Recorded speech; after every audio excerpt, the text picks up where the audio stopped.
Solapur Tuljapur Dharashiv railway मार्गाच्या कामाला सुरुवात झालेली आहे। जर आपण पाहिलं तर पहिल्या टप्प्याचं काम धाराशिव ते तुळजापूर सुरू देखील झालेलं आहे। आज राणा जगदीशसिंह पाटील याची पाहणी करतात। मला दादा सांगा काय स्टेटस आहे सध्या कामाचं, काय परिस्थिती? साधारण पुढच्या 18 महिन्यामध्ये हे काम पूर्ण होणं अपेक्षित आहे। धाराशिव ते तुळजापूरचं 30 किलोमीटरचं साधारण 40 किलोमीटरचा ट्रॅक आहे। काही ठिकाणी जरा एक्स्ट्रा आहे, 10 किलोमीटर लेंथला डबल ट्रॅक आहे। तर हे काम जे आहे ते 18 महिन्यात पूर्ण होणं अपेक्षित आहे। त्याचबरोबरीने 3 रेल्वे स्टेशन देखील घेत आहेत आणि आपण बघू शकता की काम युद्ध पातळीवरती चालू आहे। आपल्या दोन्ही सरकारने, केंद्र आणि राज्य सरकारने या विषयामध्ये विशेष लक्ष घातल्यामुळे हे जलद गतीने काम चालू आहे। 3 टप्प्यामध्ये काम असणार आहे। पुढच्या 2 टप्प्याचं आणि एकंदरीत काम कधी पूर्ण होईल, रेल्वे लोकांना कधी बाहेर? आम्ही साधारण 30 महिन्याचं टार्गेट ठेवलं होतं। ओरिजिनली 60 महिने असं रेल्वेने आपल्याला सांगितलं होतं, परंतु त्यात योग्य मार्ग काढत आपण 3 वेगवेगळे त्याचे टप्पे करायचं ठरवलं। 3 तुकडे गेलेत आणि टेंडर करताना पण 3 वेगवेगळे करण्यात आले, जेणेकरून 3 वेगवेगळ्या कंपन्यांना एकत्रित काम सुरू करता येईल। आणि त्याच पद्धतीने पहिलं टेंडरचं काम आता आपण बघतोय।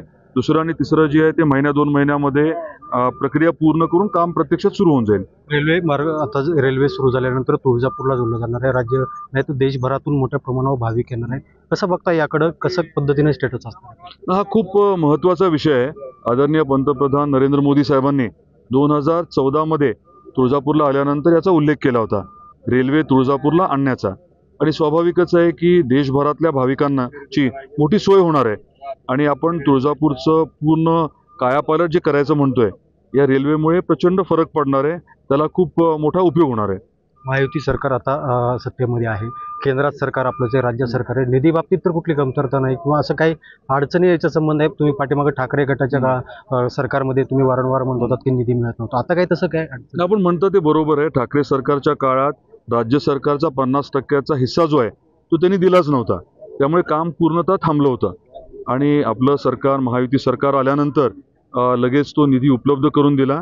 निधीची आता कुठली अडचण नाही आहे आणि त्यामुळेच हे काम जे आहे ते युद्ध पातळीवरती चालू आहे। 18 किलोमीटरची लेंथ जी आहे त्याच्यावरती काम आता चालू आहे। आपण आता उभे आहोत ते रेल्वे स्टेशन जिथे येणार आहे धाराशिवचं, तिथलं आहे। भरावाचं आणि इतर काम आपण बघू शकता।